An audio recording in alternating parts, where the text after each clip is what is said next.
মুহতারাম হাজিরিন, আদর্শিক সমাজ গঠনের লক্ষ্যে মহান আল্লাহ তাআলা কুরআনুল কারীমের মধ্যে বিধান দিয়েছেন, তেমনি ভাবে রাসূল করিম সাল্লাল্লাহু আলাইহি ওয়াসাল্লামের আদর্শ রয়েছে। উলামায়ে কেরাম হলেন ওয়ারিসুল আম্বিয়া।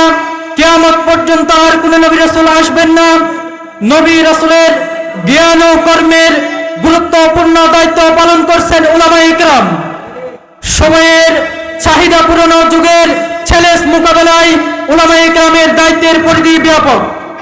মুহতারাম হাজিরিন, অনেক মানুষের মনে এ বিশ্বাস বদ্ধমূল হয়ে আছে যে আদর্শিক সমাজ বিনির্মাণের ক্ষেত্রেও দেশের উন্নতি সাধনের লক্ষ্যে উলামায়ে কেরামের কোনো ভূমিকা নেই। পক্ষান্তর ইতিহাস সাক্ষ্য একথা সাক্ষ্য দেয় যে এদেশের সমাজ ব্যবস্থা, এদেশের রাষ্ট্র ব্যবস্থা সর্বক্ষেত্রে উলামায়ে কেরামের সর্বোচ্চ ভূমিকা রয়েছে। উম্মতের কল্যাণ, উম্মতের সাফল্য, মঙ্গলজনক সকল সংস্কারমূলক কাজেই উলামায়ে কেরামের ভূমিকা রয়েছে। মুহতারাম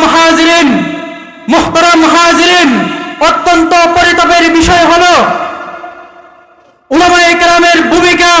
উলামায়ে কেরাম জাতির সেবায় নিয়োজিত থাকেন সর্বদা, কিন্তু আমাদের দেশের অধিকাংশ গণমাধ্যম উলামায়ে কেরামের ভূমিকাগুলোকে জাতির কাছে স্পষ্ট করে দেয় না, জাতির কাছে তুলে ধরে না।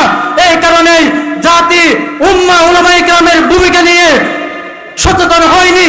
এটাই আমাদের সবচেয়ে বড় দুর্ভাগ্যের বিষয়। এই কারণে আমরা বলতে পারি নিঃসন্দেহে উলামায়ে কেরাম তথ্য সন্ত্রাসের শিকার, উলামায়ে কেরাম মজলুম। মুহতারাম হাজিরিন, উপমহাদেশ যখন ব্রিটিশ করতলে অবরুদ্ধ, ব্রিটিশের কালোতাবায় যখন পুরো উপমহাদেশ যখন রন্ধ্রে রন্ধ্রে বিস্তৃত, সেই দুর্যোগপূর্ণ ভয়াবহ উপস্থিতিতে, সেই ভয়াবহ পরিস্থিতিতে এদেশ স্পন্দন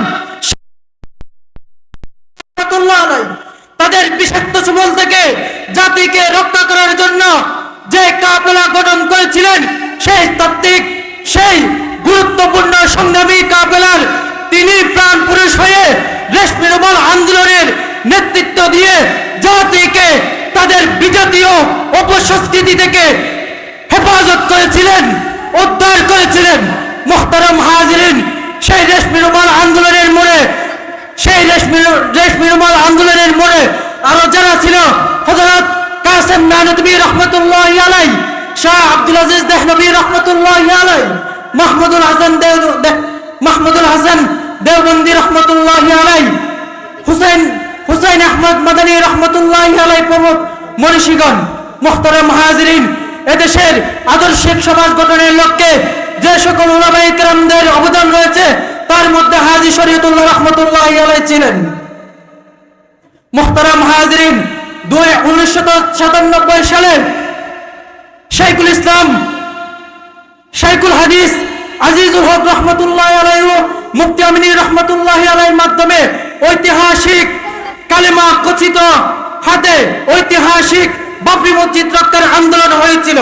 মুহতারাম হাজিরিন, 2011 সালে মুফতি আমিনী রাহমাতুল্লাহি আলাইহি 27 মে এই সাম্রাজ্যবাদী সরকার যখন নারী নীতি প্রণয়ন করেছিল, তখন তিনি বজ্রকণ্ঠে আওয়াজ তুলে সেই সাম্রাজ্যবাদী সরকারের বিরুদ্ধে প্রতিবাদ করেছিলেন। মুহতারাম হাজিরিন, 2013 সালে এদেশের আধ্যাত্মিক রাহবার শাইখুল ইসলাম আল্লামা শাহ আহমদ শফী রাহমাতুল্লাহ আলাইহির মাধ্যমে হেফাজতের শাপলা চত্বর কায়েম করে এদেশের উলামায়ে কেরামের পক্ষ থেকে আদর্শিক সমাজ নির্মাণের দৃষ্টান্ত স্থাপন করেছিলেন। নাসরুম মিনাল্লাহ ওয়া ফাতহুন কারীম।